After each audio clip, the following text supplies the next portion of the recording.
오늘은 회계사님과 내부회계 관리 제도에 대해 인터뷰를 가져보려 하는데요. 네. 회계사님께서는 저희 인하우스 아카데미에서 내부회계 관리 제도 강의를 진행해 주신 지 벌써 5년이 되었더라고요. 회계사님 강의는 만족도가 높아서 저희도 늘 감사하게 생각하고 있습니다. 이번 강의는 딥텍트란 이름이 붙어 있어서 뭔가 좀 다른 것 같은데 기존 내부회계 관리 제도 교육과 어떤 점이 다를까요?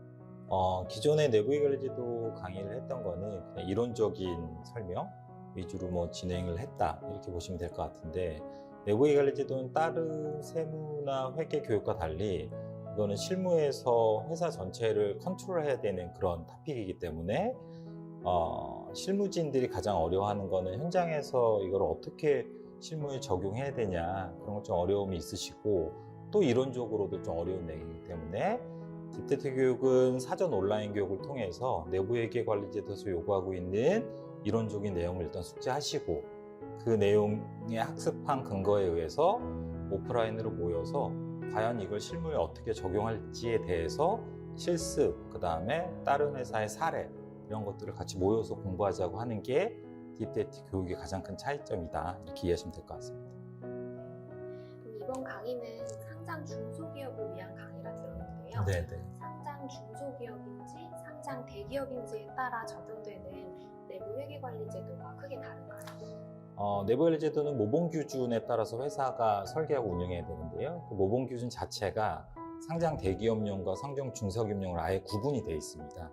내부회계 관리 제도는 회사의 내부 통제와 관련된 거기 때문에, 내부 통제는 보통 이제 기준이 자산 5천억이긴 한데요. 그러니까 자산 5천억 이상 회사들은 되게 조직화가 잘 돼 있고 전산 시스템도 잘 갖춰져 있을 거다라는 좀 가정이 있고, 그 밑에 5천억 미만은 경영진에 의한 직접 통제도 많을 거고, 그 다음에 문서화나 전산화의 정도가 상장 대기업도 떨어질 거다. 그렇기 때문에 상장 대기업이 적용하는 모범 기준과 상장 중소기업이 적용하는 모범이 좀 달라야 되지 않겠냐.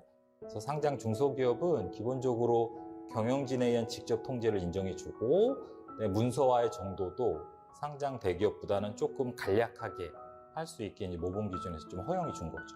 그래서 우리 회사가 상장 대기업이냐 중소기업이냐에 따라서 어디에 적용되는지 좀 공부하는 방향이 좀 달라질 수는 있다, 이렇게 말씀드리겠습니다. 그러면 회계사님은 현장에서 내부회계관리 전담 부서 실무자분들도 많이 만나보실 것 같은데요. 내부회계관리제도 도입에 따른 실무자분들의 보충은 어떤 것들이 있을까요? 내부회계 관리 제도라고 하는 게 2005년에 대한민국에 검토로 들어오긴 했지만, 한 17년 동안, 약간 15년 동안 상장사들의 관심 밖에 약간 제도이긴 했는데, 2018년에 외관법이 바뀌고 감사로 들어오면서 감사인들이 이 내부회계 관리 제도를 감사하겠다라고 해서 이제 새로운 업무가 생긴 건데요. 쉽게 얘기하면 아무도 경험이 없는 거죠, 대한민국의 누구도. 그래서 지금은 약간 이제 초창기여서 실무진들이 가장 힘들어하는 거는 구체적으로 어떻게 작성해서 어떻게 감사인한테 제시하고 어떻게 감사에 대응할지 모르겠다라고 하는 거고요. 그래서 이제 그들이 이제 그런 고민이 좀 있으시고요. 지금은 어찌됐건 2조 이상과 5천억 이상 회사들의 이제 경험이 있기 때문에 어떤 감사인을 통하건 교육을 통하건 그들의 실제 사례를 가지고 좀 공부하실 필요는 있다, 이렇게 보시면 될 것 같아요. 내부회계 관리제도 실무자들은 어떤 역량을 갖춰야 할까요? 내부회계 관리 제도 전담 부서를 만드는 회사도 있고, 전담 부서는 만들지 않지만 전담자를 지정하는 회사도 있는데요. 그들은 주요 업무가 내부회계 관리 제도이긴 한데, 이게 사실은 전사적으로 하는 거기 때문에 생산부서, 구매부서, 전산부서까지 전담자가 컨트롤해야 되기 때문에 첫 번째로 중요한 거는 이들을 관리하는 관리 역량이 중요하고요. 그 다음에 통제에 대한 개념을 아셔야 되고, 그다음에 내부회계 관리 제도가 일반 내부 통제랑 가장 큰 차이점은 이건 어찌됐건 재무제표와 관련된 거다. 그래서 이 통제가 잘 돼 있는지 못 돼 있는지 판단하시려면 회계를 좀 아셔야 되거든요. 그래서 꽤 많은 분들이 회계적인 백그라운드가 아직 좀 약한데, 그 상태에서 이제 전담자가 되신 분들이 많아서, 그런 분들은 IFRS, 국제회계 기준에 대한 회계 지식이 좀 지금 현재는 가장 좀 필요하지 않을까 이렇게 생각이 됩니다. 그럼 마지막으로 앞으로 강의를 들으실 분들에게 마지막으로 한 말씀 부탁드립니다.